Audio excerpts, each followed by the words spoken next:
Bonjour, je suis Patricia, conseillère assurance maladie Prado. Donc Prado signifie programme de retour à domicile. Donc mon rôle, c'est d'accompagner le patient à sa sortie d'hospitalisation. Donc actuellement dans le Prado, nous traitons 4 volets, donc l'insuffisance cardiaque, l'orthopédie, la maternité et la BPCO, donc la bronchopneumopathie obstructive chronique. Mon rôle, c'est d'aller voir le patient, de lui proposer mes services, c'est-à-dire de prendre les rendez-vous pour lui quand il va sortir de l'hôpital, pour être sûr que le patient soit suivi. Le but étant de limiter les réhospitalisations ou d'éviter au mieux les réhospitalisations. À la sortie du patient, donc quand il s'agit de l'insuffisance cardiaque ou de la BPCO, on remet un carnet au patient. Donc chaque carnet est bien distinct et ce carnet permet la coordination entre tous les professionnels de santé qui interviennent. Donc outre l'accompagnement à la sortie de l'hôpital du patient, il y a un suivi également que nous faisons qui va de J+1 à J+6 mois selon la pathologie. Donc en fait, on rappelle le patient pour savoir s'il a bien été vu par son médecin traitant, l'infirmière, etc.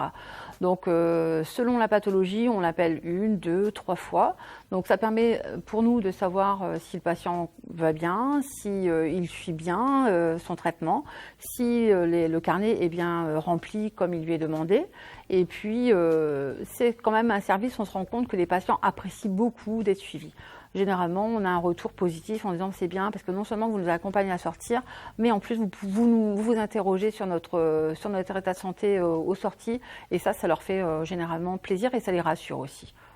Nous travaillons donc avec différents interlocuteurs, donc hormis l'assuré social, nous travaillons avec l'équipe médicale de l'établissement de santé et les professionnels de santé libéraux.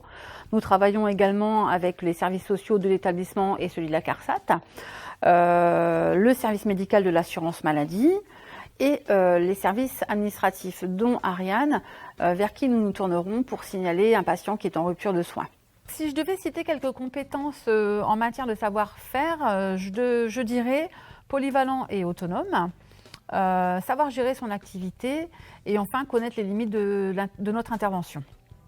En matière de savoir-être, je pense qu'il faut savoir faire preuve d'empathie, de discrétion et être disponible, que ce soit pour le patient et les professionnels de santé.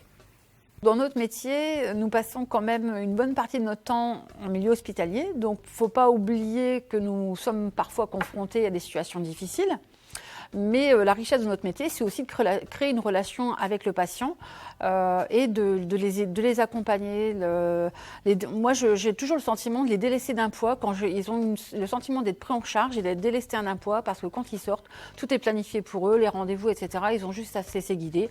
Et puis, quand on les rappelle, généralement, ils sont super contents parce qu'ils se sentent vraiment pris en charge du début à la fin.